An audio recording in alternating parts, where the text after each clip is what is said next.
Hólmsárvirkjun staðsett í Skaftártungu í Skaftárhreppi.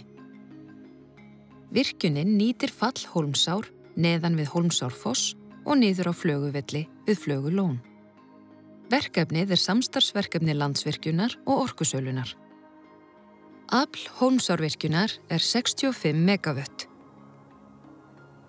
Með byggingu Hólmsárvirkjunar hyggst Orkusalan mæta vaxandi orkuþörf í landinu til almennra nota.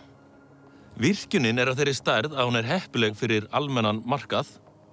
Hún gæti annað 4 til 5 ára aukningu í smásölu til heimila og fyrirtækja í landinu. Þess vegna hefur Orkusalan lagt áherslu á hana í áætlunum sínum.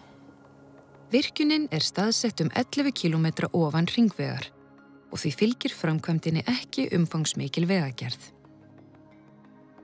Gert ráð fyrir að virkjunin verði tengd núverandi flutningskerfi með loftlínu. Lón virkjunarinnar, Atleyjarlón, 9,3 ferkílómetrar að flatarmáli.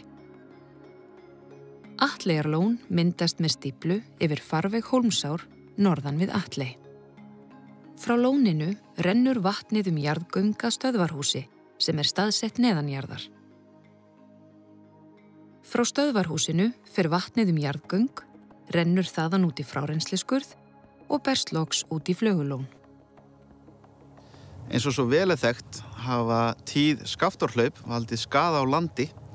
Með tilkomu Hólmsárvirkjunar verður hægt að nýta efnið á göngunum til þess að byggja upp varnargarða með vesturbakka Flögulóns og stöðva þar með landbrot.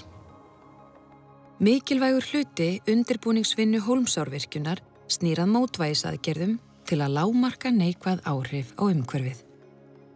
Með tilkomu Atleyjarlóns tapast 44 hektarar af birkiskógi sem 2,5% af birkiskógi á svæðinu. Í samráði við sérfræðinga endurheimt vistkerfa verður bætt fyrir skóginn og önnur gróðurlendi sem glatast með uppgræðslu á svæðinu. Virkjun Hólmsár hefur verið til athugunar áratuga skeið en sú útfærsla sem nú til skoðunar varð til í samtali við heimamenn.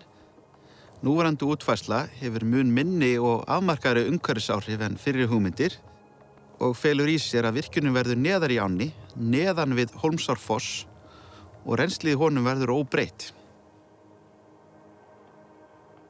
Ánni verður ekki veitt yfir Tungufljót, þannig að engin neikvæð áhrif verða á vinsæla veiðistaði í Tungufljóti og virkjunin hefur mjög takmörkuð áhrif á þá staði sem að mest nýttir í dag af ferðamönnum og ferðaþjónustuaðilum.